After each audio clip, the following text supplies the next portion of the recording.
organizations. Dr. Joyce is a seasoned C-suite executive who has dedicated her career to delivering remarkable business results and fostering growth in some of Africa's most recognizable food brands. Her wide-ranging experience extends leadership roles in multinational organizations, including Unilever, Liquid Intelligent Technologies, Upfield Global Brands, and etc. Her expertise extends across countries, including South Africa, Zimbabwe, Seychelles, Mauritius, and many more, where she has excelled in strategic roles and consistently delivered results. Dr. Joy's approach to leadership emphasizes not only the performance but also creating environments where individuals and teams can thrive. Today, Dr. Joyce brings her vast expertise to help us explore a critical topic, workplace wellness. She'll guide us in understanding how to prioritize our well-being, balance our professional life and personal lives, and foster a culture of wellness in our organization. Please join me in giving a warm welcome to Dr. Joyce. Over to you, Dr. Joyce. Welcome. Thank you so much, Dr. Athira. Good afternoon, good morning, depending on where you are, to everybody. I hope I'm clear. Everybody can hear me clearly? Yes, it's perfect. Okay. Awesome. All right. Yes, so hello, everybody. My name is Joyce, as you heard, and I would just like to start off by thanking everybody for this opportunity to speak to you today. As Dr. Athira said, I've been working in corporate organizations for over 2 decades. And one of the things I've grown very, very passionate about on a personal level is workplace wellness. I think I have understood that when things are not 100% okay at work, when there's issues happening at work, and in my experience, I've experienced, acquisitions and mergers, things like retrenchments, things like downsizing, restructuring, and that has a profound effect on employees in these organizations. And if you're destabilized at work, if you're not feeling okay at work, if there's a toxic culture, for example, it impacts a lot of other aspects of your life. You carry it with you. And so I've developed a passion for this, which then extended into the thesis that I did for my doctorate, which was focusing on the impact that remote work has on psychological well-being, motivation, and productivity. And I felt that it was important to share some of the learnings that I have within this passion that I have for today. So once again, thank you for the opportunity. I'll get into it. So workplace wellness really, according to WHO, is about the initiatives that organizations take to support the overall well-being of employees. So it touches a lot of aspects, which include, but not limited to, physical, mental, and emotional health. So just broadly speaking, and very simply putting it, it's really about a range of practices. It could be fitness programs, mental health support, flexible work arrangements, workplace safety initiatives, and so forth. So it's really a strategic approach coming from leaders and organizations regarding how they can improve employee health and productivities through the interventions that they decide to put in place.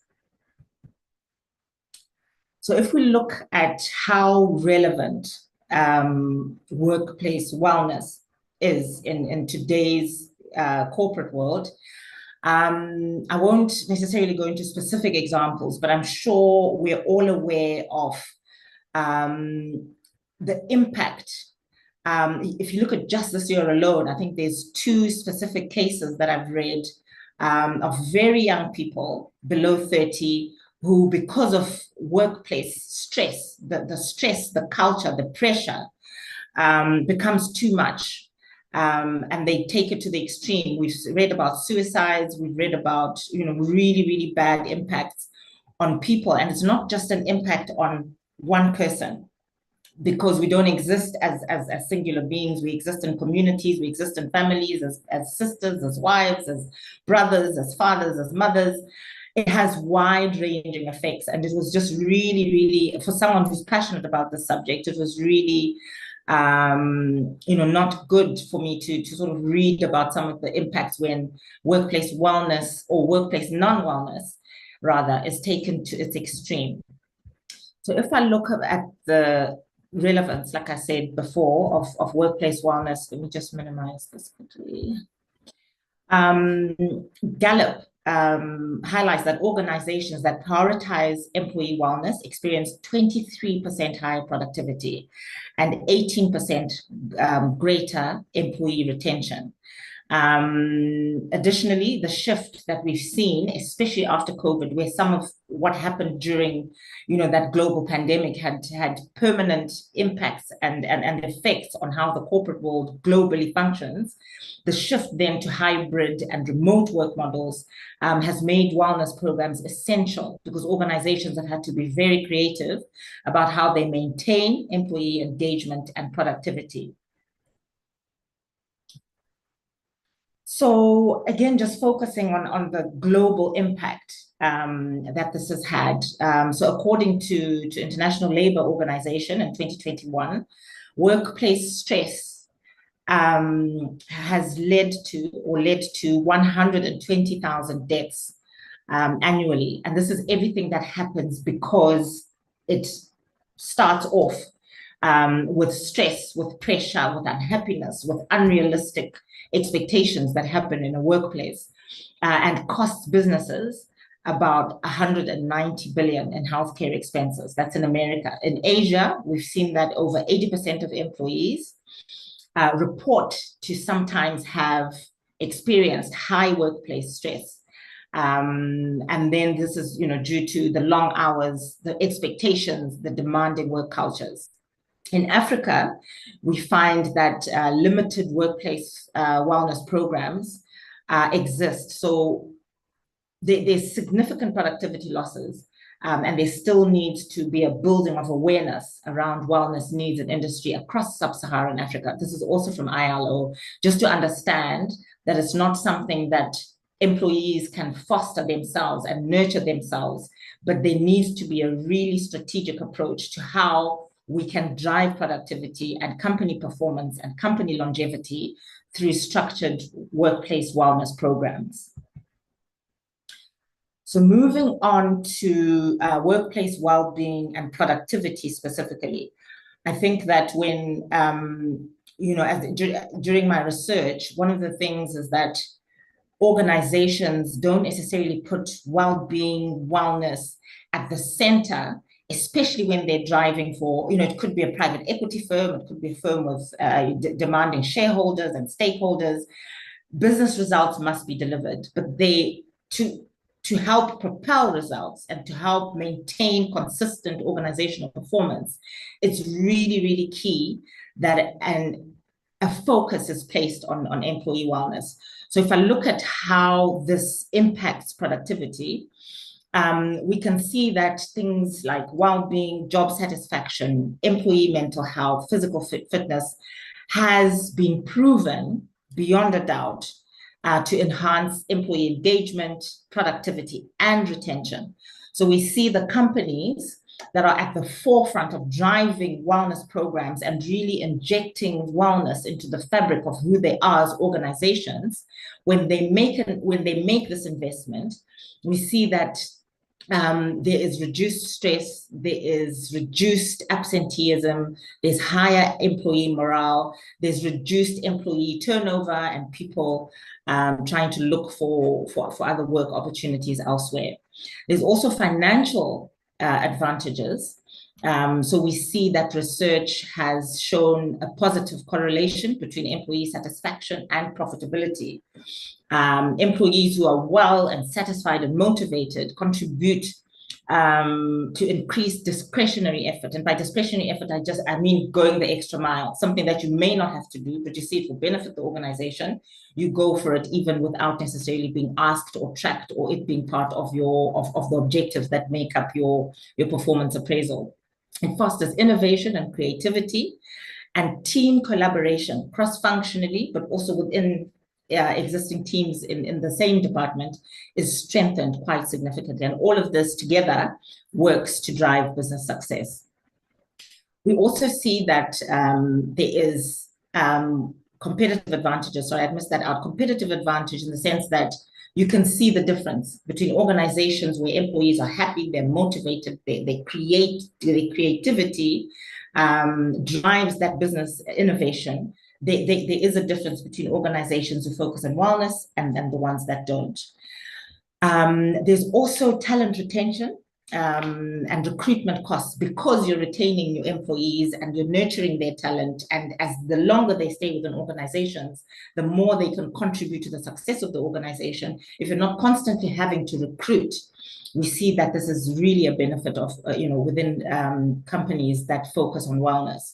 So you can attract top-tier talent and retain them, and you're not constantly having to go back to the job market to seek new employees. I looked at the trends and issues in workplace wellness. So impact on companies. Like I said before, according to Gallup, there's 23% higher productivity, reduced absenteeism, so an average annually of, poor employee wellness leads to an average of 6 lost work days per employee. That's quite significant, especially for larger organizations, but also for smaller organizations where everyone's got to pull their weight and you need all hands on deck. When you have 6 lost days per employee and you're trying to grow rapidly and compete and establish your place, it can become very, very difficult to maintain your existence as an organization. There's also lower turnover. So companies investing in wellness experience a lower turnover, which is just people leaving by 25%. If organizations that have shown to care and to show this care, or to demonstrate this care rather, through programs that address how employees are feeling as they deliver their own objectives, which build up to organization's objective, we see that less people leave the organization. I looked at the impact on individuals as well. So people who are in companies that nurture wellness programs report fewer health issues, especially when we look at stress and burnout. And this is a report that I've put in the references from Harvard Business Review. There's also higher job satisfaction. I think I've discussed this, and also work-life balance. I know this is a buzzword and it's wide-reaching, but if we look at it within the context of wellness, some of the flexibility that a good wellness program puts in place in terms of making sure that people are allowed to deliver in the way that makes the most sense to them, we see that they're much more motivated, and this contributes to their wellness as well. Another issue within workplace wellness is mental health focus. So a lot of companies have started having support programs. A lot of the ones that are really leading the practical implementation of this will have a care line that employees can phone if they're feeling a certain way. They'll have therapists available, and they'll have that support where people can be counseled. They hold mindfulness sessions. Some companies now have started having like a mental wellness day, where if you're feeling overwhelmed, for whatever reason, in whichever segment of your life, it doesn't necessarily have to be work. If you are feeling overwhelmed, you can log in a mental health day and take it off. And then the hybrid working models, which are being adopted. And then technology integration, which is very, very important. If you look at the companies, and we'll discuss them a little bit later, but the ones that are on the cusp of leading this and driving their organizational performance through wellness, are starting to use AI wellness apps, which incorporate your diet, they incorporate your working hours, they incorporate how many hours you're sleeping, they incorporate the steps that you're taking. And employees can actually see in real time how they're doing on wellness, on their own personal wellness, and what they can do to improve it because of these metrics that are now actually being measured. A key issue within workplace wellness is that it's difficult to find. So a lot of companies will have indices or scores, either from an individual level, a departmental level, an organizational level. What is our wellness score and where are we? There really isn't, the ILO pointed out in 2022 that at the moment, there really isn't a harmonized way. And a lot of companies are struggling to measure the effectiveness of the wellness initiatives that they have in place already. So, for example, here, I mean that they might have, for example, these apps that are tracking wellness. How effective is it on a measurable scale? What we have, what the scholars and practitioners in this field have been able to do is to show is to measure and demonstrate from a productivity perspective and a morale perspective and an engagement perspective, how that has built into a positive company performance where it's being done well. The next constraint or the key issue is resources. So if we look at small to medium enterprises, they often lack the funds and the expertise to implement wellness programs. So I think before, I would say before we saw wellness trending as strongly as it is now, the issue was more around establishing the need for it. People would ask, why must I establish a wellness program? Jobs are scarce. People should be grateful to actually be working. And the next level to that is now, where's the funding? What program do we implement? Where's the expertise to implement these wellness programs, etc.? And this is from the Chartered Institute of Personnel Development. And in regional disparities, I think I discussed it before. When I looked at America, you'll see the issue was they can quantify, this is how many people have been affected, either suicide or health issues, and this is the impact on the economy of 190 billion. In certain regions, the difference is making that qualification of this is why wellness programs are important, and this is the funding that we actually need to put in place to make sure that our organizations are actually performing at the level that they need to be. Okay, so it's more an awareness and an infrastructure issue. If we look at the dimensions of workplace well-being, and there's three P's involved in this. So the first one is personal well-being. Employees can focus on their own perception of happiness, and this is unique to everybody. And it's also evolving and it's fluid. So today, what might be happy for me if I'm working on a project at work that I'm passionate about, things like work-life balance might look not so great on paper, but if it's working for me and it's what's driving me and fueling me, then that's different to when I'm working on something that's not, or if there's something happening in my personal life, welcoming a new member to the family, and certain life goals and certain things that are happening around you where you need to refocus and put your energies elsewhere. It's going to be very, very different depending on your specific circumstances. Research has indicated that employees who feel a strong sense of purpose and satisfaction are more engaged and productive in their roles. And high subjective well-being fosters a positive work culture, and this boosts team collaboration and effectiveness. And that's by Harter and all in 2022. One of the examples that I put here is that organizations with recognition programs report high levels of subjective well-being, again, which especially in the service industries where this is very important, how well you are and how you project is reflective of the whole organization, and how you serve the customers is not just on a personal level, but it's projecting the image of the organization. Then I looked at psychological well-being, which encompasses mental health support, stress management strategies to reduce workplace anxiety and burnout. And we see here that firms with mental health initiatives reduced absenteeism and increased morale. An example of how this can come into practice is the workshops that I was talking about earlier. And then there's EAPs, which is employee assistance programs, and counseling services available as well. If you look at some organizations, especially in nutrition, where health is already a big aspect of what they do, they actually have a health and wellness department and managers. So it doesn't necessarily fall under the HR department to manage employee wellness.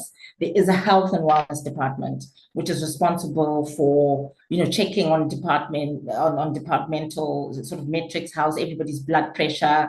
Who are we counseling from that department? How is the line management? How's the cross-functional collaboration? And any of those such things that may increase unwellness in certain departments. And this can go as deep as organizations having to look and see, if a particular department has a specific project that they're working on at any given time, which may increase working hours and pressure, they come in and they start to work with that department and develop something that makes sure that people are delivering what they're supposed to, but are delivering so in a way that is balanced.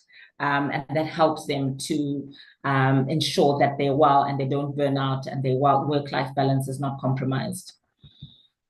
And then the last P I put in here is physical well-being, and this is becoming stronger and stronger. So this includes ergonomic workplace designs. It's important here to mention that a lot of companies, before a lot of research had been done around wellness, didn't realize the importance of a comfortable workspace. How important is the chair that you sit on? Believe it or not, there's researches that have been done that show that it is important for your health. You have to be sitting in a chair that supports your posture and that is comfortable, especially when you're going to be sitting for long periods of time. Safety, again, promoting physical health and fitness. The impact on performance is obviously there's less workplace injuries, there's less absenteeism, where companies have been very intentional about making sure that workspaces are comfortable and geared towards ensuring that employees deliver at their best. There's fitness programs. Some companies will do challenges within them, and this is growing in terms of trends in countries like South Africa and the UK, where there's certain rewards that are given for the steps that you've taken. And by steps, I mean the daily steps that you're taking from an exercise perspective, and everything else that you're doing to manage your health earns you points, and then they reward that. There's health screenings as well, and then there's enhancing employee comfort, and which then drives productivity. So some companies actually have on-site facilities. We're seeing more and more companies having gyms, more companies having chill areas or coffee areas with bean bags where people can just go during your break, either lunchtime or tea time. You can sit in a very comfortable environment and enjoy a chat, either with someone from another department or within your own department. But this sort of balancing out of, we're not just about work. You can meet some social needs, you meet some health needs, you meet some mental wellness needs while you're employed. There's more recognition of the fact that this is going to drive happiness, wellness, collaboration, creativity, innovation, and therefore business performance. If I move on now to productivity and well-being, we see that workplace well-being directly influences productivity, and we've seen studies showing that satisfied employees who are motivated are 12% more productive than their counterparts, and they're more focused and more committed. Firms that prioritize well-being, like flexible work, like mental health programs, counseling, where they've shown that support, there's improvement in task efficiency and collaboration. The second thing here is profitability and cost effectiveness, so higher employee engagement, which is tracked through the wellness program, is going to drive profitability. You're going to manage your overheads, you're going to manage wastage, you're going to have employees, you know, in a sense, running a business or running their budgets within their departments as if it was their own, because they feel intrinsically connected and they feel cared about. And therefore, we see them bringing savings for the organizations. If it's in sales, for example, people selling more, going the extra mile, going out more, doing more cold calls, meeting more customers and increasing sales because they are more highly motivated. So I thought this was a very interesting statistics where, according to WHO in 2022, organizations, some organizations can save up to $3 for every $1 invested in workplace wellness.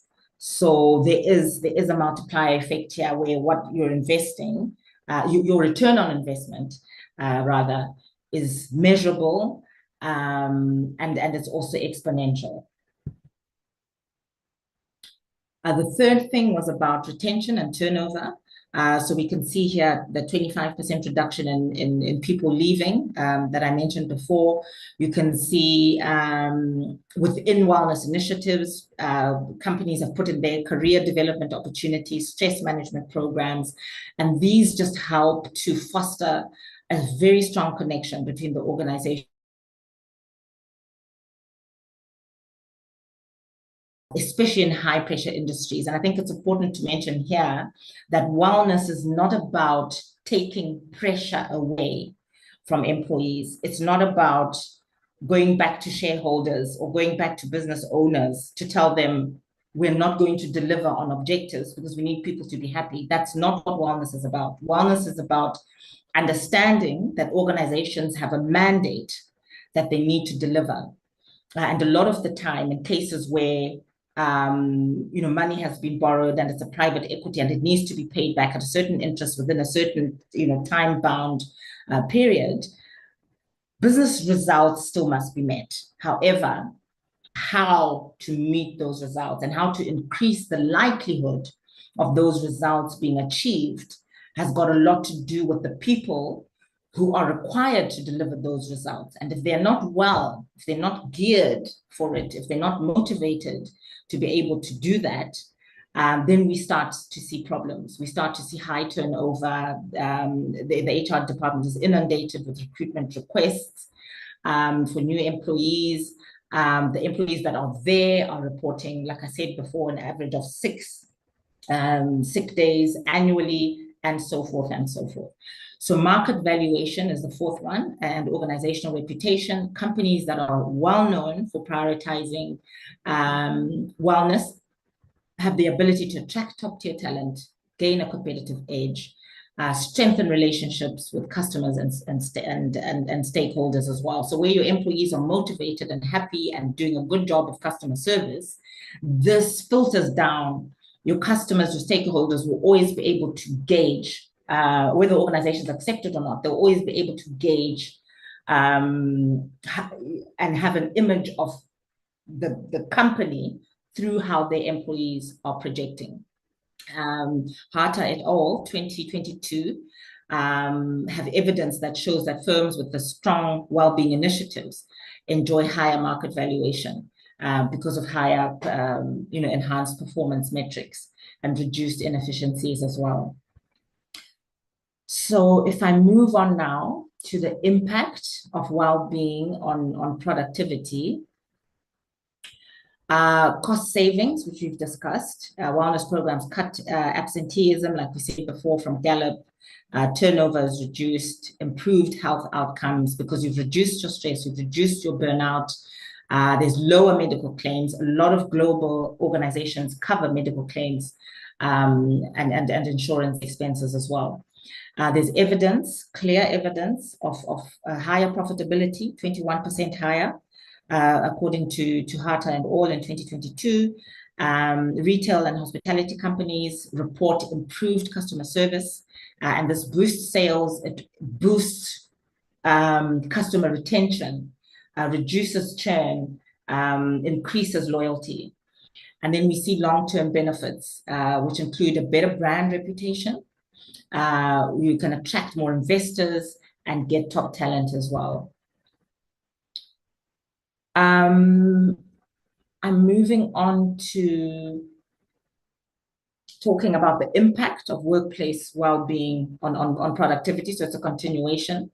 Productivity specifically, I think studies have proven, within the academic field, practically as well, there is definitely a positive correlation between employee well-being and productivity. If we look at specific industries, and I'll go into industry specifics in just a few slides, you can see that programs reduce burnout amongst medical staff, and this leads to improved patient care and efficiency as well. Then we see in the technology industry, the flexible work arrangements, where you don't necessarily have to be physical, face-to-face in an office, but you can still deliver your results from wherever you are. There's increased creativity and innovation and task completion. In the retail industries, employees with customer-facing roles, we can see that service quality and sales, which drive business performance, which drive profitability, which drive shareholder returns, actually increase. We've got a study here done by Denev et al., which shows a 15% increase in team productivity where wellness programs have been put in place. And then lower absenteeism.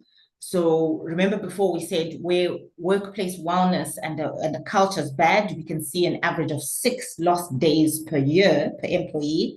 Where we've got wellness programs that are working in place, we can see that employees contribute 1.3 additional work days a month through increased effort and increased output. And there's enhanced collaboration and efficiency across departments, which results in improved performance metrics as well. Moving on now, so we've done productivity, now we're moving to retention and recruitment.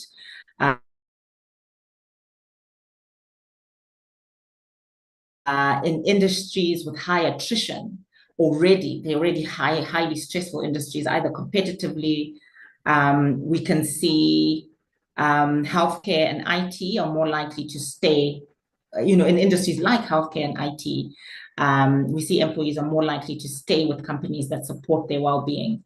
And then comprehensive wellness programs, lowering hiring and training needs, which leads to savings and improved performance as well.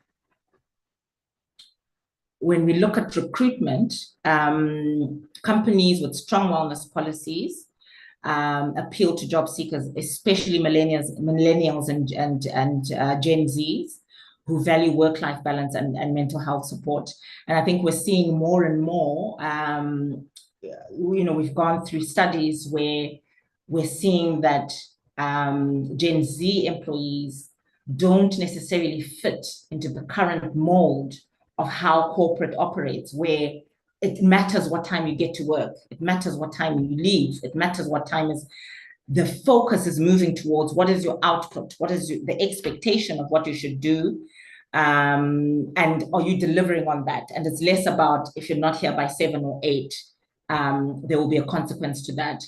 And we're seeing organizations having to rethink work environments, to rethink, things like ambiance, things like what is in place to keep people stimulated, and how do we take focus away from hours people are working to what is the output that they're actually giving.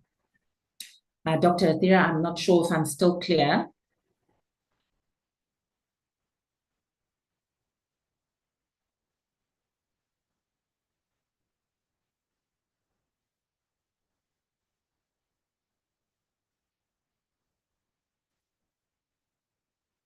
carrying on.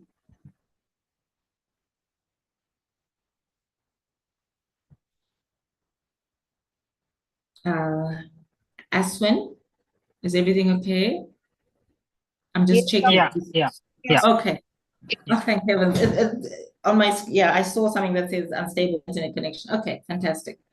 So moving on to 70% of candidates are more likely to apply to firms with wellness programs. So we're in an environment that is highly competitiveness. I mean, if I just look at the snack business in the US, for example, I was going through the other day the process that Mars as a business goes through towards ensuring that they attract top talent that have done the world-class MBAs from all the Ivy League colleges. They put so much emphasis into ensuring they get the best people because they believe getting the best people is the best way of getting results. Now, you want these people to apply to your organizations. And if you have the wellness programs in place to enable this, then you've already given yourself a competitive edge. So if we look at companies like Google and Microsoft, which offer benefits such as gym memberships, counseling, they definitely outperform competitors in recruitment. In fact, I also saw that Google, for example, if something happens to their employee, either through disability or death, and you've got children, until your children are 18, there continues to be something that the company does. And these are the companies that best talent in the market wants to apply to. If we look at engagement and innovation, well-being is going to contribute to an environment that reduces stress and people can be creative and very importantly, problem solving.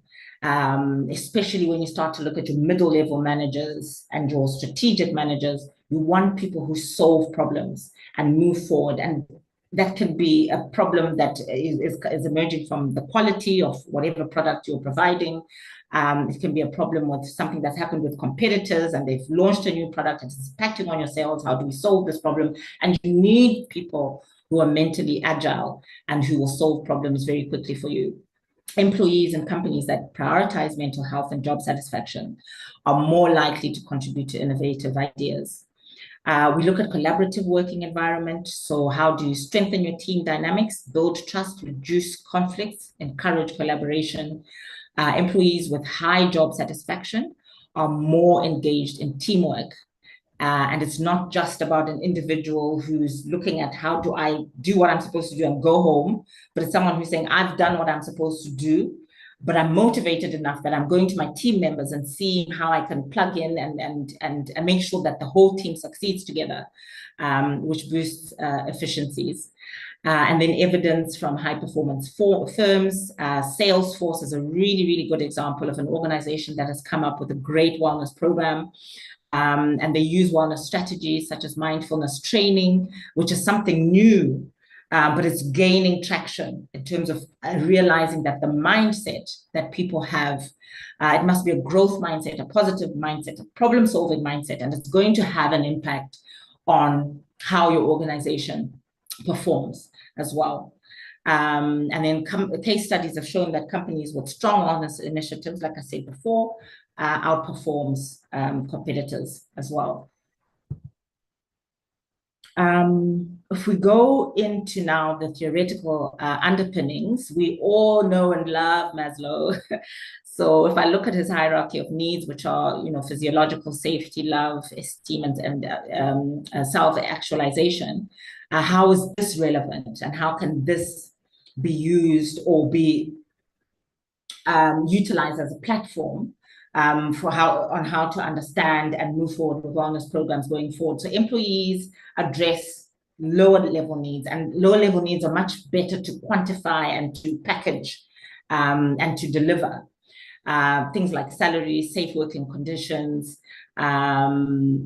It's easier for employers to address that.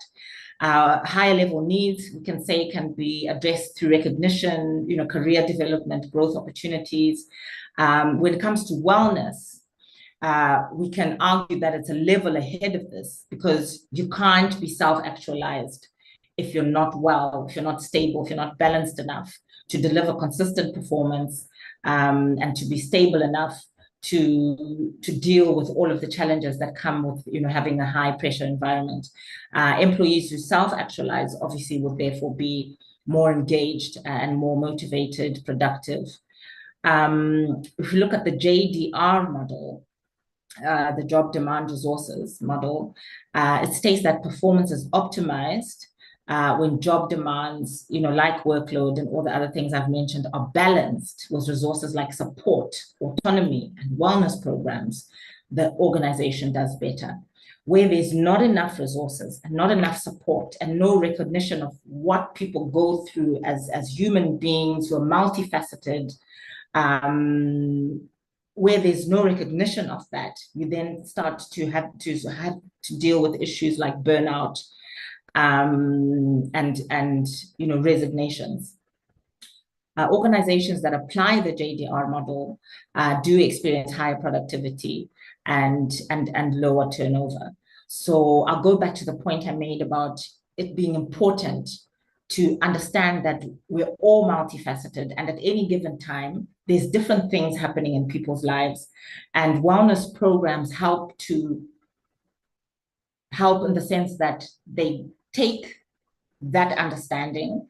They take the understanding that the organization is owned by somebody. It could be, shareholders, it could be private equity, it could be whatever, it could be a government organization, and balance that out in a way that ensures that we are showing that we care, we're showing that we'll hold your hand, we're showing that we understand, we have the empathy and the emotional quotient to understand that you're operating in challenging circumstances, and they are volatile and unpredictable, but we will give you something that can help you to maintain stability, to maintain a sense of motivation and a sense of resilience, most importantly, that will enable the business to keep growing, to give it longevity in what is becoming a very, very highly competitive and dynamic operating environment, more and more every year.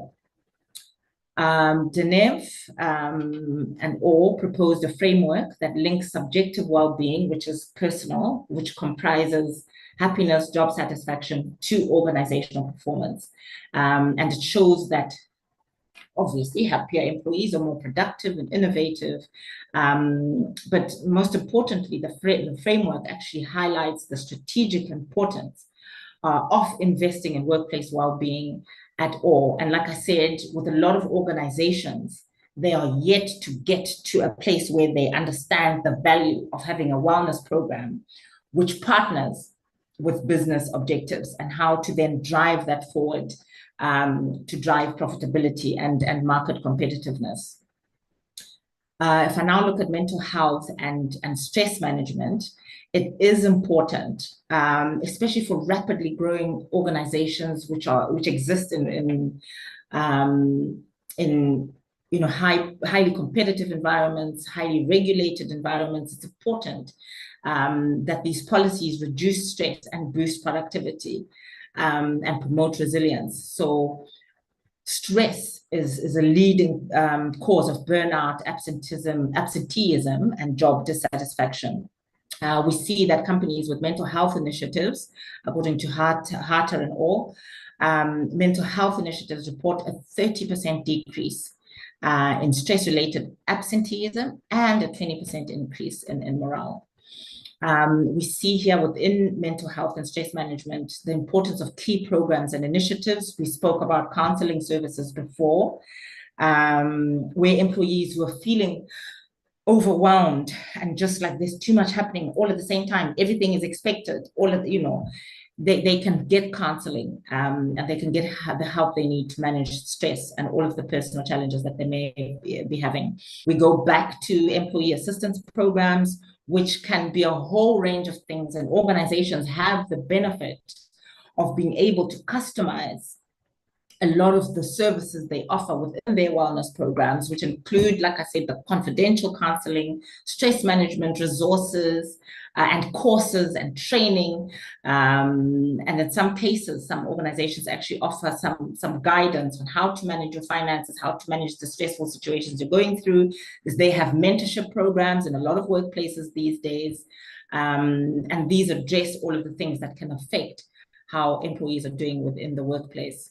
We also have mindfulness workshops, and I said these are growing in popularity as people start to understand how a mindset can have a big impact on organizational performance. Things which 5-10 years ago would have seemed a little bit like meditation, breathing exercises, reduce stress, enhance emotional well-being. All of that is coming into mainstream of the companies that have world-class wellness systems in place.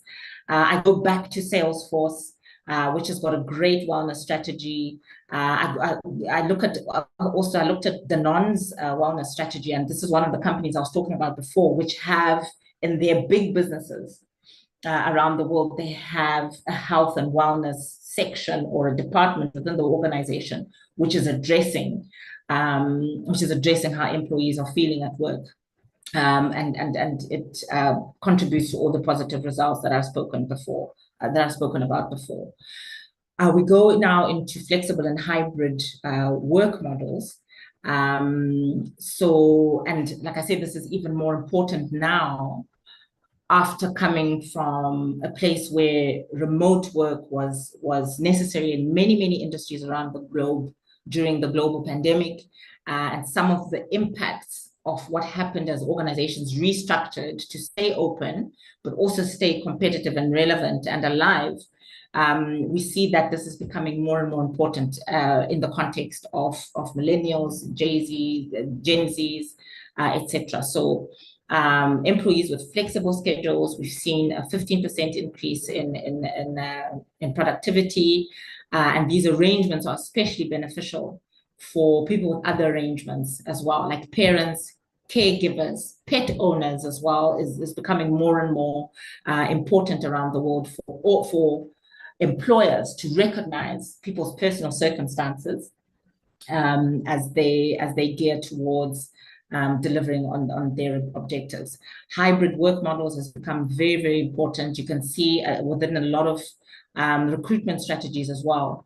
You'll see this coming in where, there's a job that comes with hybrid model, and the really advanced organizations will give employees the flexibility to say what makes sense for you. If you have a school drop off in the morning, or if you've got a routine that you want to stick to during certain hours, you have the flexibility of when you can either go to the office or when you would rather work remotely. And like I said before, the focus is shifting from office time to output. I'll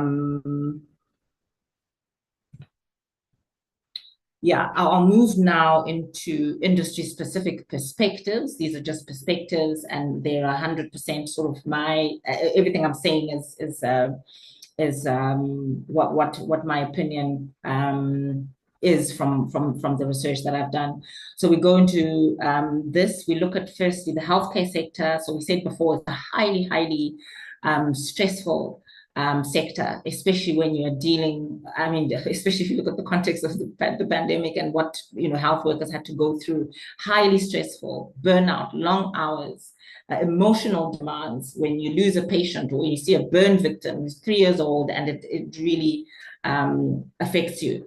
So post-pandemic, we have seen that stress levels have maintained and maybe increased. Many health workers sometimes have reported wanting to leave their profession, worsening workforce shortages. And the effects within this sector on productivity is wellness programs like mindfulness training become more important. Peer support, mentor support systems become very important, and this can reduce stress and foster a sense of community. I'm not in this alone. I'm not going through this alone, and therefore that improves productivity. Things like hospitals or medical centers that have wellness initiatives see better patient outcomes. And for me, this really was a point that hit hard, because it really is all about the patient. And a lot of cases, this is a matter of life and death, isn't it? And where you have better patient outcomes, that really has quite a profound effect. And we see the study that done by Later and Maslach in 2019 found a 30% increase in retention in the health sector and a 15% rise in patient satisfaction. And then we see also how investing in wellness programs, like I said, boosts morale in health institutions. In the mining sector, I don't know if we have anyone in the sector. I hope we do. This morning or afternoon is in mining. There's obviously highly stressful conditions, harsh working conditions a lot of the times. It's physically demanding. There's exposure to extreme conditions, heat, water, heavy machinery, noise, hazardous environment, and sometimes, especially if you look at areas like Australia, where there's quite a lot of isolation in the way that they do their mining, and this contributes obviously to stress, to burnout, to feelings of isolation, which impacts on employee well-being in the workplace. There's also safety risks in mining, accidents, long-term health issues like respiratory illnesses, which organizations in the mining sector are working very hard to address. And this intensifies the fear, and it intensifies the feelings of mental strain on workers. And so within the sector, wellness is important. When it's tailored, we see safety training, we see consistent health checks, we see stress management workshops and initiatives that address the specific working conditions, and therefore boosting morale. Firms adopting such programs report tangible benefits. Mental health support is also important in a sector like this one. This includes counseling, peer networks, that address, the specific feelings of isolation or how people's safety can be impacted. We move on to the retail and hospitality sector, where workers face burnout and stress, more so from managing emotions for customer service. So customer service, hospitality industry is different in the sense that a lot of the interaction you're having with customers is complaints or requests for better services or requests for more services for less payment. So you're dealing with people who may already be highly charged, and you have to manage and regulate your emotions and keep cognizance of the fact that the image that you project is not reflective of who I am. It's reflective of the organization. So we see very high turnover rates in some markets. The study by Baum done in the US showed that there's a lot of movement within the industry, high turnover rates, people moving from this hotel group to that, people moving from this restaurant to that one. And it comes from job strain and poor work-life balance, and the fact that you have to keep your emotions under clear regulation. Also, pressure to meet sales and service targets also adds to the stress. How can a wellness program and policy help in this specific sector? We can start to see things like better scheduling, where you choose the shifts that you're most comfortable working. And then you can see, this is from Kim and Q, a research done in 2019, which showed that these programs within the hospitality sector saw a 12% higher customer retention. So in the same way that in the medical field, in the healthcare field, I showed higher patient outcomes, in hospitality, you see higher customer retention. And this just shows that there is a ripple effect. When you put in a good wellness program, you don't just have happier employees, who are more creative, who can problem solve, who can deliver better results. Who is your customer and what is the impact on them as well? Back to Kim and Q, on top of this 12% higher customer retention, a 24% revenue growth. So it means that you're retaining more customers, but not only are you retaining more customers, the 24% revenue increase is showing that these same customers are requesting more services from you. So if you're a restaurant, they're coming to you more often. If you're a hotel, they're coming to you more and they're booking with you more and enjoying your hospitality more than your competitors. So we move on to the manufacturing and industrial sector. I hope we've got people from this sector around the audience this afternoon. But in manufacturing, we see there's physical labor, exposure to hazards, and safety programs. Like I was talking about the ergonomic designs, and what is the environment, what are the tools in place to make sure that I can deliver protective gear, hazard training. We see a reduction in injuries, improved well-being, wellness initiatives in manufacturing sectors such as on-site fitness, health screenings, and we see this lower fatigue, enhanced focus, especially where you have people with very repetitive jobs. It could be a packaging line, it could be machine operating, where you've got something that's repetitive, you enhance your focus, and you boost your job satisfaction as well. Within this sector, how can wellness work for this sector? We've seen 30% fewer accidents, according to Robson, in 2012. We've seen businesses in manufacturing and industrial sector increasing safety investments. It could be protective clothing. It could be better training, more frequent refresher trainings, how they process compensation claims, for example, and this enhances efficiency. People know that I'm working, I might be in a challenging environment, but if something happens to me, I am cared for. This makes a big difference. In the public sector, so those of us around the table, I mean, those people around the table who are working in the public sector, bureaucratic processes can be an issue, limited resources, and specific industry like social services, law enforcement, education face burnout.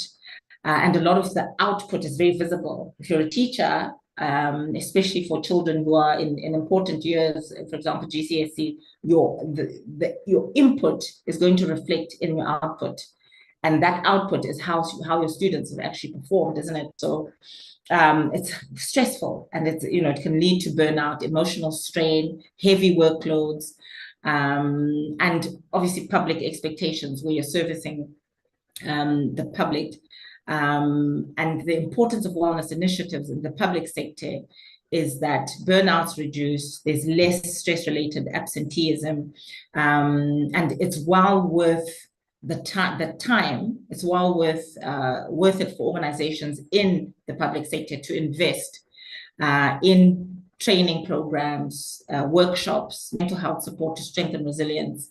And the relevance of this would obviously then be improved morale and satisfaction, and also public trust. So again, in healthcare, we looked at patient outcomes. In hospitality, we looked at customer.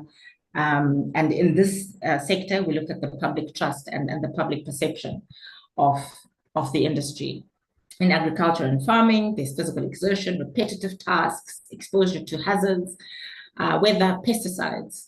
And it's well worth investing in wellness, give the tools necessary, put safety training in place. How do you reduce injuries, and make sure that the psychological strain from the uncertainty that comes within agriculture, where you're relying on so many other factors. You're not just putting seeds into the ground, but you're relying on a host of other factors that can influence your success.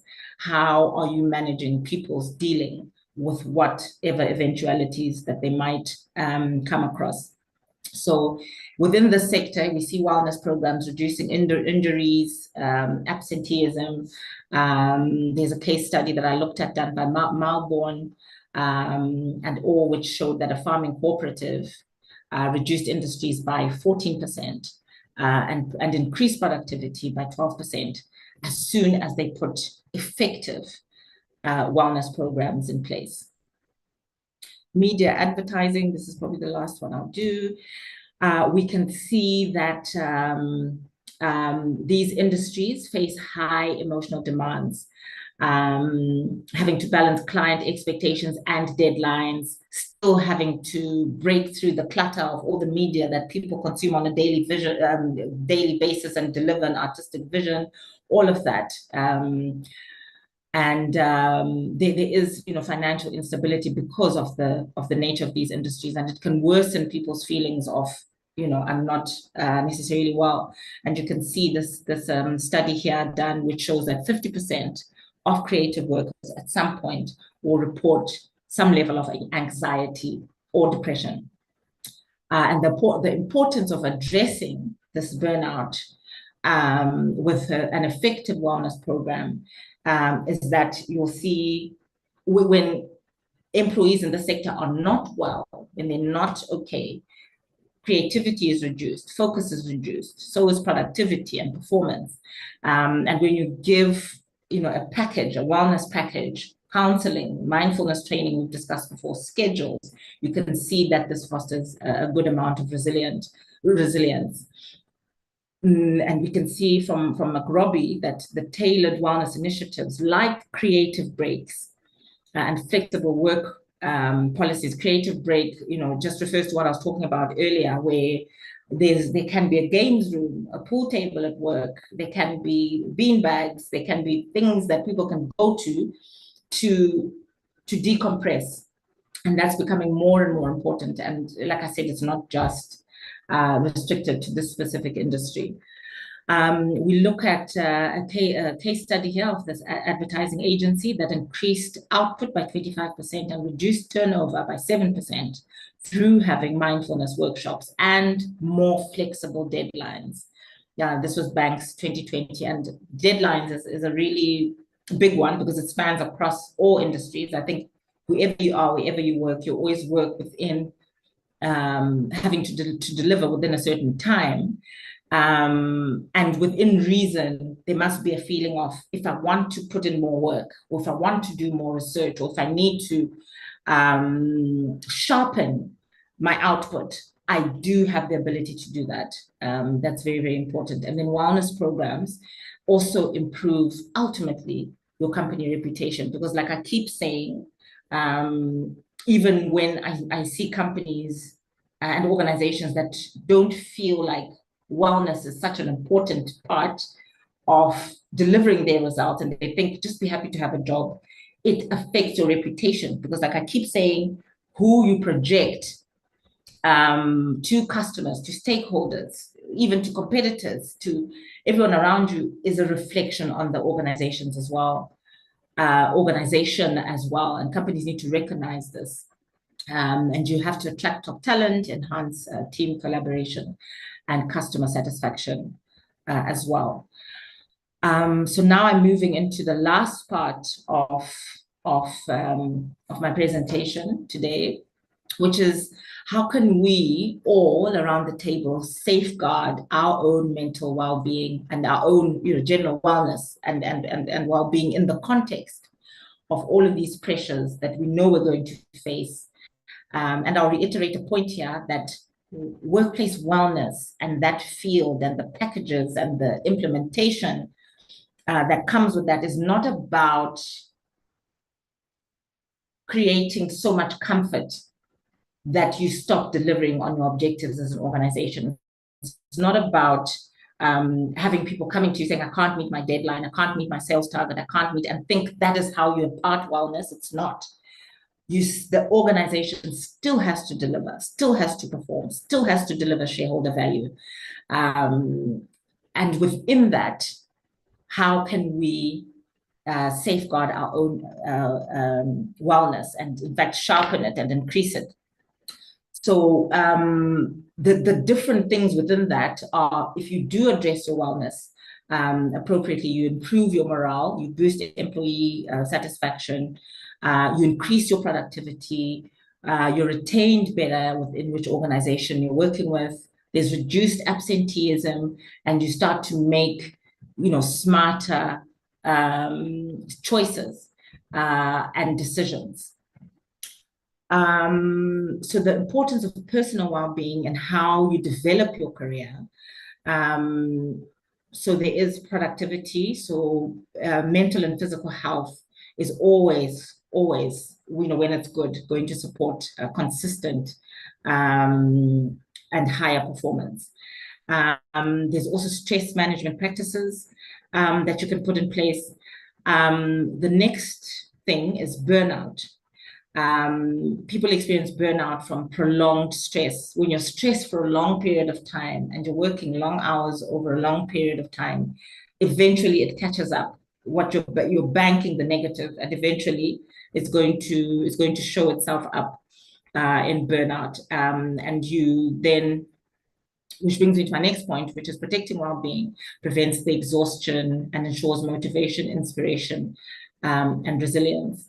And then the third point of within the importance of personal well-being as we develop our careers is growth and leadership development. When you're healthier, you're better equipped for innovation, creativity, collaboration, and leadership. Career success is also linked to balancing personal health and professional growth as well. Now, how to personalize the wellness journey. So I think we spent a lot of time defining wellness and going through how organizations in various industries can put it into practice. But it really all begins with us as individuals, doesn't it?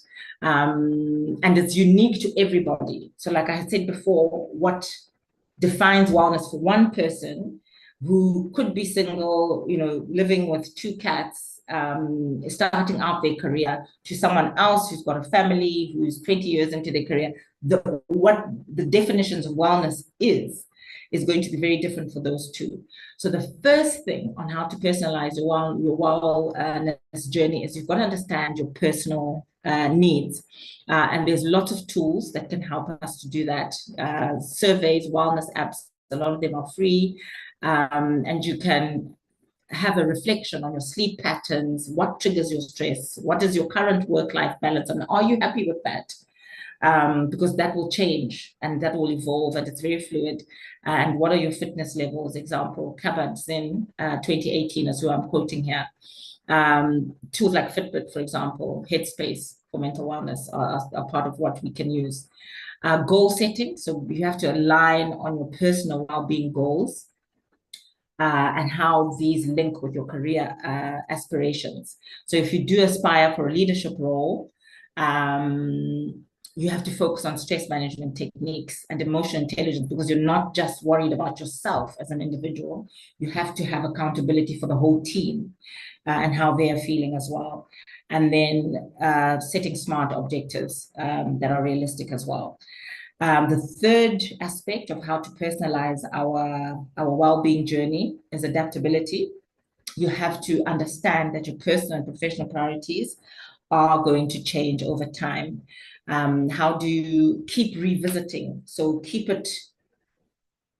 look at it as a circle and not a journey with a beginning and an end, because it will always evolve. And how do we revisit and adjust our well-being plans periodically to align with whatever the current needs and career phases are? So how can you incorporate flexibility during high stress period, or very importantly, significant life transitions as well? Some of the actions that individuals can take to safeguard your well-being, this we've all heard, is exercise at least 30 minutes per day, the ergonomics, the tools and the environment that you're working within. We're seeing a growing trend of standing desks now, which you can adjust based on whether I want to sit or want to stand. And these prevent all of the musculoskeletal issues. Nutrition is highly important. Sleep is extremely important. And like I was saying, a lot of these wellness trackers will also track your sleeping patterns. So it's not just how many hours you sleep, but also what is the pattern of that sleep. And this then ensures the mental clarity that you require. Mental well-being is very important as well. Mindfulness, I think we've discussed. Mental health support like counseling, guidance, mentoring, peer support, work-life balance, set boundaries, and just organizations understanding that it's important for people sometimes to actually unplug from technology and avoid burnout. And then for professional growth, we could, as individuals, seek mentorship actively if it's not something that's offered within your current sort of network or your current job situation. It's something that's very easy to do on your own. Support networks, within and outside of your organization, and then invest in your own development is very, very important. So continuously see how you can upgrade skills and remain at the cusp of any new developments in wellness within your industries. Attend the workshops where you can, all the certifications that you need to stay competitive. Technology is coming in very strongly as we try and address our personal well-being. There's lots of wellness apps. I discussed a couple of them a few slides ago, but things like Calm, Headspace, MyFitnessPal, which can monitor your mental health, fitness, and mindfulness. You can get into breathing exercises, relaxations, the guided meditations. Like I said, 10 years ago, that would have been looked at with a bit of, but now it's becoming mainstream where people are seeing the results that can come from being intentional about this.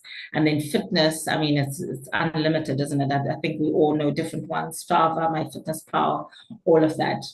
AI-powered tools and platforms can analyze user data and provide a tailored wellness plan for individuals. Once you've entered the system, what job do you do? How, do you do your work? Are you sitting? Are you walking? Are you physical? It asks you a lot of questions and then gives you the output of what your sort of customized wellness plan can be. There's Better Up as well for mental resilience, Ginger for counseling, Smart Data Insights are tools that can offer some insights on how to optimize a lot of the aspects of your life, including sleep, and you can identify what triggers your stress and how you can make those small adjustments on a daily basis, which are going to make a difference to your wellness. And then there's also a few wearables like Fitbit and Apple Watch that can monitor your heart rate, stress levels. Some of these wearables provide biofeedback, which helps users to manage stress and can sometimes even give you relaxation prompts and tell you when to take a break, have a coffee, just to sort of manage, things like blood pressure or highly stressful paces that we sometimes go through.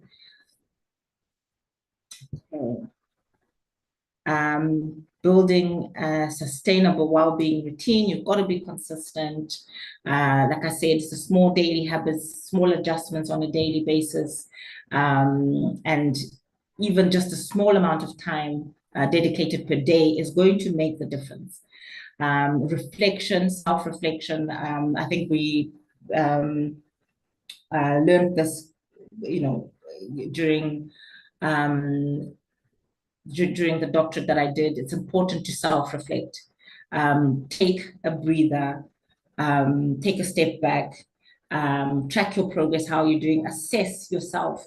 On top of all the tools we have in place, the self-assessment tools, take time to step back and look at it from a different angle and see what adjustments you need to be making. Balance, so breaks, hobbies, very important to have something else you're focused on. Aside from work, social connections, can't emphasize this enough. I think when I was doing my thesis, which started during the pandemic, just the importance of social connections and keeping those alive and being intentional about how we might not be able to meet face to face, but there's other technological means which enable us to stay connected. Cannot overemphasize the value of social connections. It's not just family, it's not children, it's not spouse. It extends to a lot of things, including friends, including, like I said, community as well. And how you can strengthen those relationships. I'm nearing the end of my presentation, and I'll just talk about quickly on this slide. I've put your career, your well-being. Well-being is not static. How well I'm feeling today is not how well I'm always going to feel. And it is a journey, but like I said, it's not a journey with a beginning and an end. It's a journey that will evolve. So let's look at it rather as a circle that will keep evolving and growing bigger and bigger as you build your career, as opposed to a straight line, which would have a beginning and an end. Challenges like burnout, stress, work-life balance are natural. We're all at some point going to have to experience this, just so that we can then know what it is, recognize be mitigated when you make your well-being a priority throughout your career journey. Healthy mind and body are really your strongest assets. And you don't realize how important your health is, either physical or mental, until that's taken away. And until you have to address that because of a certain shortcoming that you have. So rather prevent, in this case, prevention is definitely better than when you're looking for a cure. And this is why wellness is so important. And then the second thing is make sure that whatever successes you're bagging are sustainable. And you're not going to experience a back to zero situation. So anything that you've learned about yourself, which is why I keep emphasizing on why it's a personal journey, when you know what your triggers are, when you know what your sweet spot is in terms of your work-life balance, recognizing how that will evolve, when you're empowered with this information, you can then understand how to keep it consistent, how to keep your wellness consistent at a level that's not, zigzagging all over the place, and keep it consistent and keep it achievable. Personal achievements lose their significance if they come at the expense, like I said, of your personal health. It means nothing what position you have, how much money you earn, if you lose your relationship with your children, your family, if you lose your health, and so forth. And then investing in yourself is going to definitely create a positive ripple effect. You're going to see increased focus, creativity, and resilience, which is going to help in your wellness journey, in your career journey. And it will always, your personal wellness and who you are at work.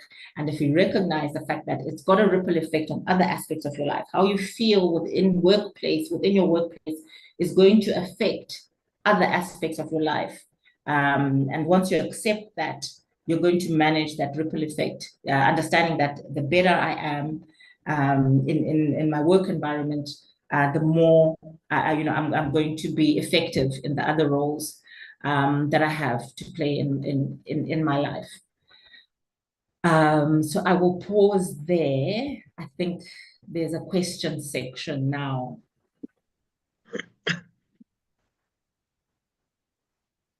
Thank you so much, Dr. Joyce. That was so very wonderful session, very insightful. I can see a lot of questions in the Q&A session where I was not able to choose one from that to there were general questions and there were very personal questions from there and where environment in their workplace, as well as we have different questions related with different industries, which shows that the topic and your presentation was very interesting to everybody. Like, I was not able to pick all the questions. Like, I was creating a Word doc for keep